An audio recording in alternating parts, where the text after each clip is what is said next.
Hello, welcome to my YouTube channel. How are you doing today? It's still Black History Month, though the Biden administration has decided that it's gonna be Black History Month all year round in schools and in colleges. So today I want to talk about blacks, African Americans, and Africans in the diaspora and the return back to the motherland. If you're African American or a black person living in the diaspora or living in the United States or living in Asia or living in Australia, living in South America, living in North America, anywhere in the world, in Europe, I bet at some point you would wonder what it would be like, what it would feel like to be living in Africa, in the motherland, right? And a lot of people have told me they want to experience that. I experienced it because I grew up in the motherland, though I live in the diaspora today. And there's a lot of things you can experience out there. But the theme for Black History Month this year is the Black family, representation, identity, and diversity. So it falls in line with what we're talking about today. And if you remember the 1619 project that was pioneered by people in North America with the goal to help a lot of African Americans and black people living in the diaspora to return to the motherland, to experience the motherland. It was a very successful project. And prior to that, and even post 1619 project, which marked the 400 years when the first African slaves landed from the boats that landed on the soil of the New World. So a lot of people want to understand what it is like living as a black person, not only in North America, in South America, in Europe, in Oceania, Australia, in Asia. Yes, in Asia. There, you'll be surprised how many black people live in Asia, how many half black Asians exist.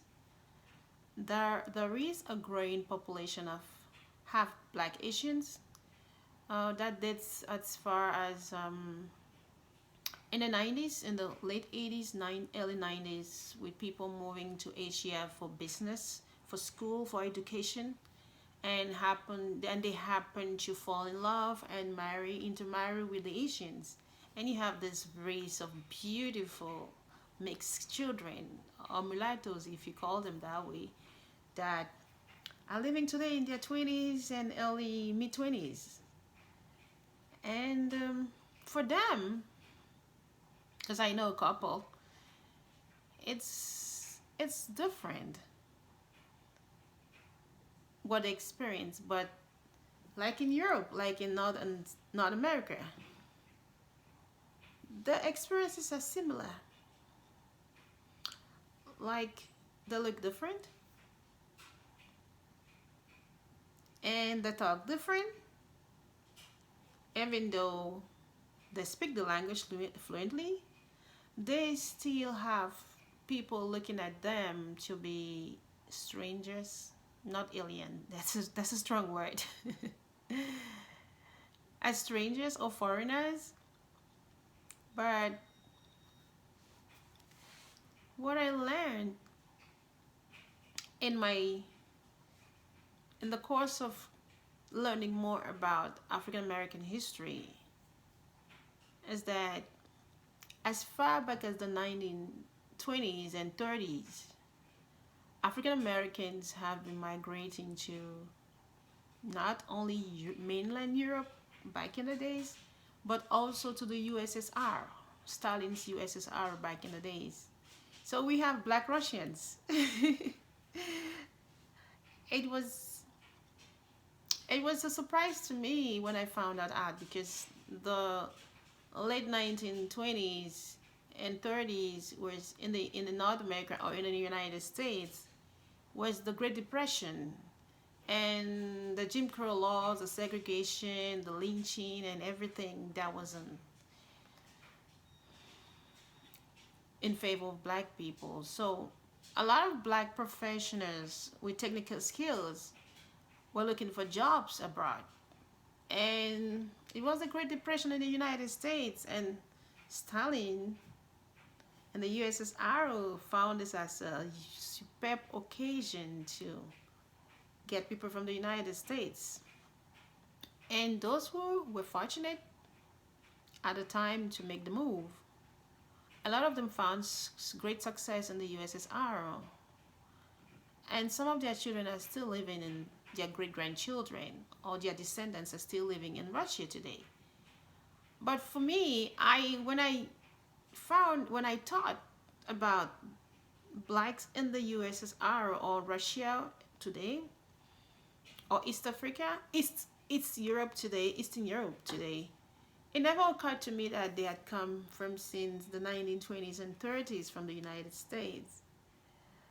Because I know in the 1970s and 80s, Africans from the motherland were given scholarships to study in Russia, especially. And I remember back then in the motherland, there were so many Russian products that were being used and sold in Africa.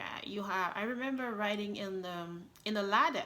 That's the USSR vehicle, the big one. It was real spacious, and the Niva. Yeah, my dad owned a Niva, but it was a company car at the time. So, but a couple of years down the line, or a decade down the line, we don't know where those vehicles went to. They just disappeared. I also have friends, like a couple of my friends studied in Russia as on scholarships back in the 80s. I have a friend who is an IT engineer. I have a friend who is a pharmacist, and I also have a friend who is a model, like a fashion designer model kind of thing, and also one who is a film producer. They all studied in Russia back in the days, in the 80s. And I found all this, and it was amazing to me to find that the descendants of African Americans who had gone to Russia in the 20s and 30s still live there today.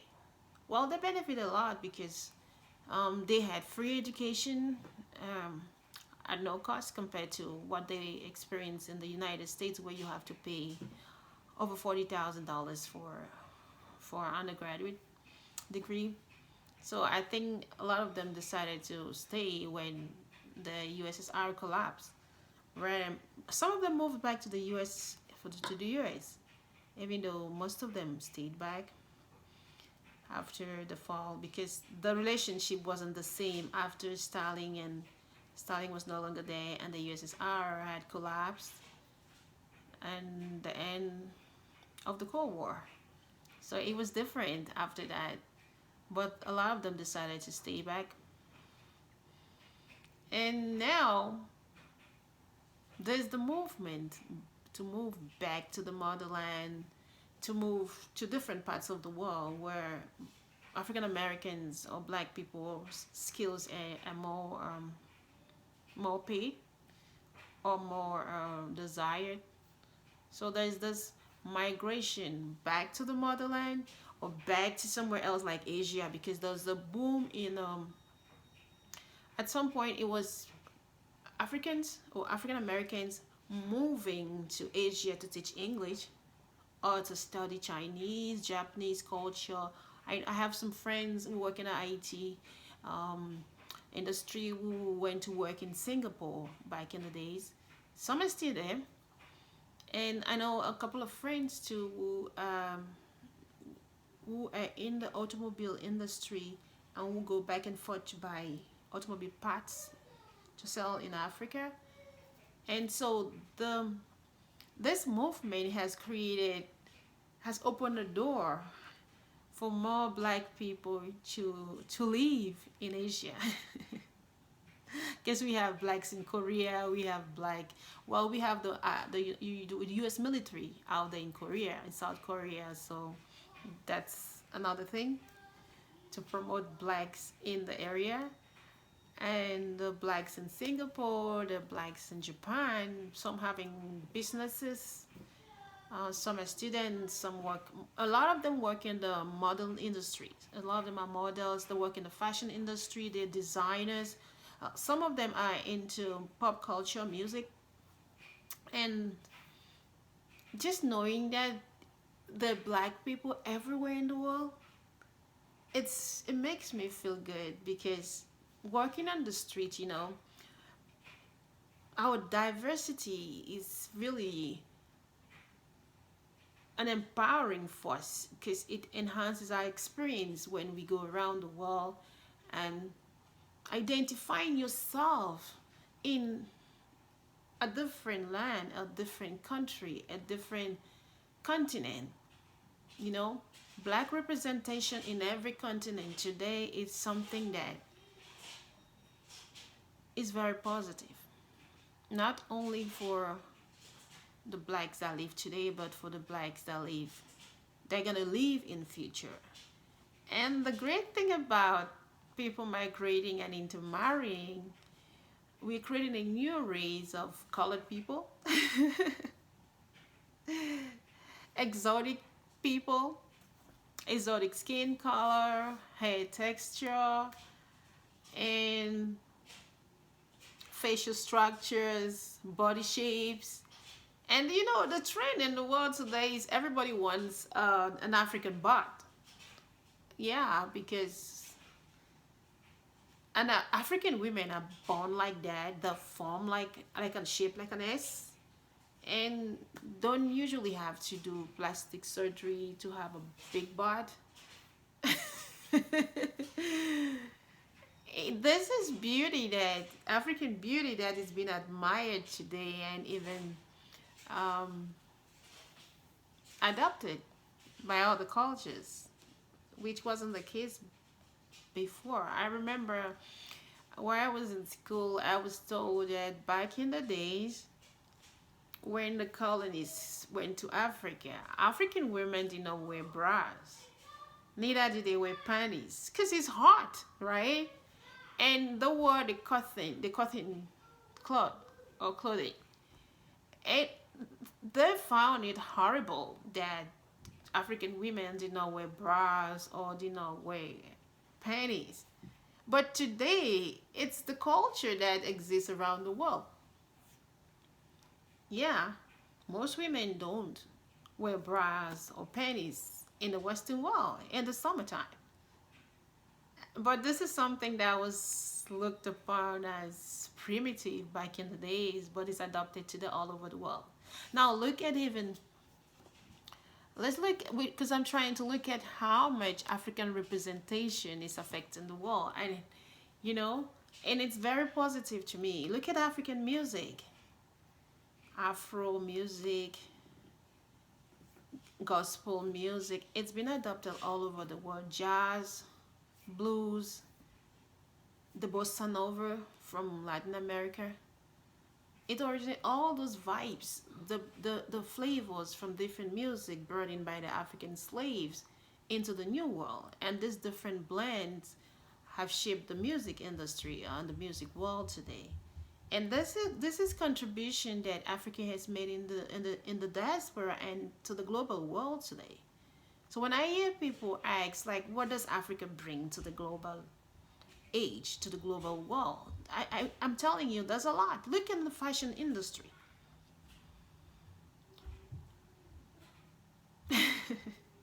A lot of, with the trend of women having nappy hair, that was an African thing from back in the days. Today, having cornrows and locks and braids, that's an African thing, which has been adopted by the world today.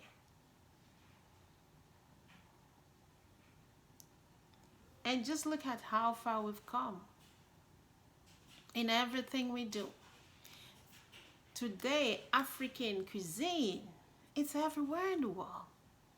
I remember the best kebab I have ever eaten in my life was in an Ethiopian restaurant in Switzerland, in Europe. You know, you can have or find African cuisine or restaurants in Asia, in Australia, everywhere in the world, in everywhere in the United States, in Canada, in Mexico, in Brazil, everywhere. And a lot of African Americans have found it safer to raise their kids out of the United States, and a lot are moving back to Africa, to places like South Africa, Ghana, Kenya, that is Africa south of the Sahara Desert, where you have black skinned Africans and brown skinned Africans. Some have light skinned Africans, because African people have different shades, different shapes, and different colors, and different shades of black and brown. It's amazing, how diverse Africans and African Americans people are. And this return has really been shaped by technology. Accepting your identity, accepting your race, accepting your colors, your abilities, your limitations or weaknesses. Technology has helped shape this African American, African identity today, because with the internet, black people, African Americans, black Europeans, black Asians,